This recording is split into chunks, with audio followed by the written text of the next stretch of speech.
Maka seperti itu jamaah, hendaklah kita berusaha untuk berbakti kepada orang tua. Baik, kita insya Allah semua tahu orang yang berbakti sama orang tuanya itu akan dimudahkan rezekinya. Engkau berbakti sama orang tua, rezekimu akan dimudahkan sama Allah. Doanya dikabulkan sama Allah, mustajab doanya. Seperti Uwais Al-Qarni. Uwais Al-Qarni ini jemaah, ada dua pilihan dia. Menjadi sahabat Nabi, dia akan masuk dalam silsilah atau dalam kategori sahabat Nabi Muhammad SAW, atau menjadi sahabat ibunya. Uwais memilih mana? Menjadi sahabat ibunya. Dia kehilangan fadilah menjadi sahabat Nabi, mendampingi Nabi SAW, karena dia memilih mendampingi ibunya yang hanya sendirian ada di Yaman sana.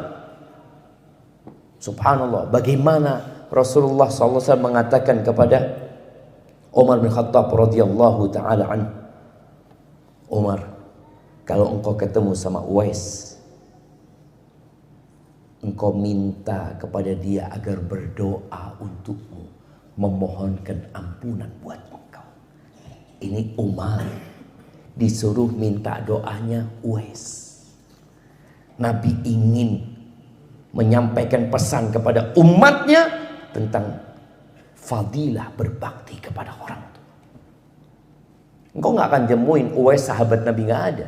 Uwais bukan sahabat, karena dia memilih menjadi sahabat ibunya, mendampingi ibunya. Disinilah tadi yang Anda sampaikan, di antara hak fisik orang tua kita atau kewajiban anak berbakti dengan fisiknya,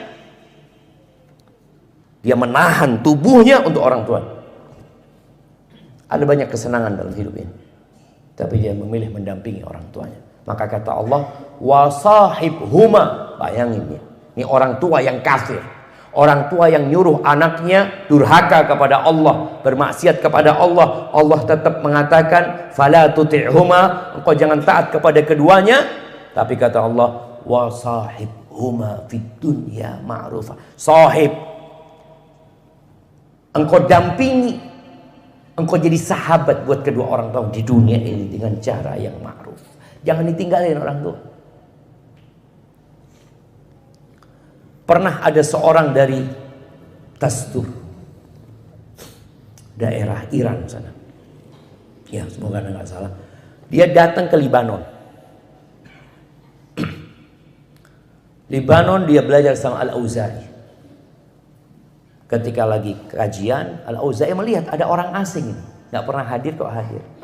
Ditanya sama gurunya, kau dari mana? Kata dia, aku dari Tastur. Ini ratusan kilometer. Dia datang mau belajar. Dari Tastur kata dia. Ngobrol-ngobrol. Ayahmu masih hidup? Kata dia. Hidup kata dia. Agamanya apa? Kata dia. Masih Majusi kata dia. Bapaknya masih Majusi. Udah tua renta dia. Kata gurunya, engkau pulang sana.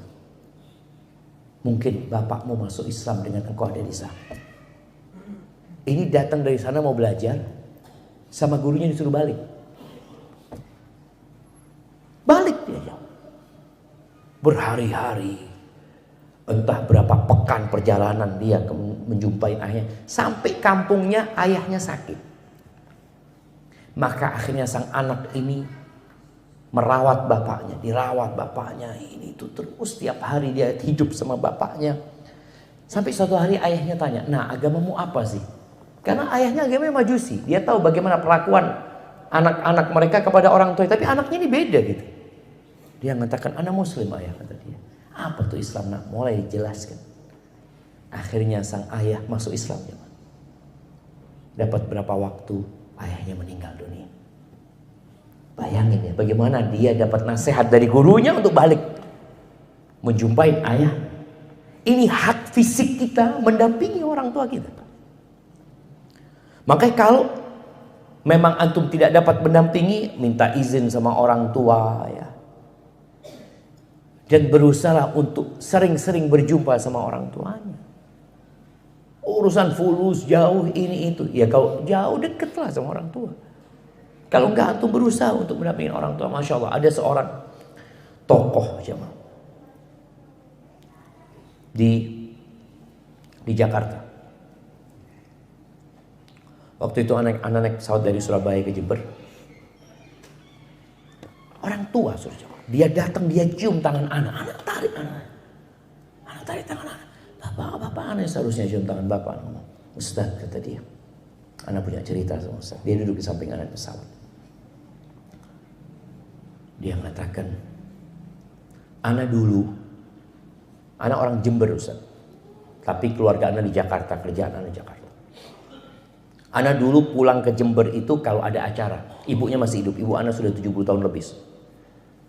Berapa tahun yang lalu ya. Anak dulu pulang ke Jember itu kalau ada acara, ada pernikahan ya, mungkin Idul Fitri, mungkin apa. Setelah anak dengar ceramahnya Ustaz, anak berusaha tiap pekan kalau nggak salah, atau 2 pekan sekali dia katakan pulang ke Jember. Dia sampai hari itu, mamanya dia sampai hari, ya mungkin 2 pekan, sebulan 2 kali dia pulang ke Jember.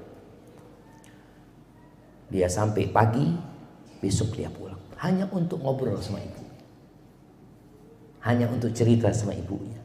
Hanya untuk pijat kaki ibunya. Nggak ada apa-apa. Seperti itu. Kenapa Allah mengatakan wasahib huma? Engkau dampingi keduanya gitu, bukan ditinggal. Makanya kalau ada keperluan memang harus ditinggal, ada kebutuhan harus tinggal, maka tolong engkau minta izin, minta keridhaan orang tua untuk ditinggal. Dan ada jaminan orang tua di sana dilayani dengan baik. Karena terus terang ada memang orang tua yang nggak mau keluar dari kampungnya. Padahal kita sudah ajak orang tua. Tapi apa Ustaz, nggak mau ibu anak. Ya sudah, antum ada jaminan di sana yang melayani ibumu, yang mendampingi ibumu. Dan sekarang kau bisa komunikasi lebih sering sama orang tua. Bukan hanya sepekan sekali atau sebulan sekali. Usahakan seperti itu jamaah. Jadi akan dimudahkan rezeki antum, urusannya dimudahkan. Ingat 3 orang yang masuk gua kemudian ketutup dengan batu, salah satunya bertawassul dengan kebaktian dia sama orang tua. Allah mudahkan urusannya. Kemudian Allah akan ridho sama antum. Ridha Allah fi ridhal walidain. Keridhaan Allah bergantung dengan keridhaan orang tua. Jadi kalau orang tua ridho sama antum, insya Allah hidup antum gak berantakan. Kemudian Allah akan sayang sama antum, karena antum sayang sama orang tua. Dan dosa-dosa antum akan diampuni sama Allah SWT. Barakallahu fiik. Itu mungkin yang dapat kita kaji pada kesempatan kali ini.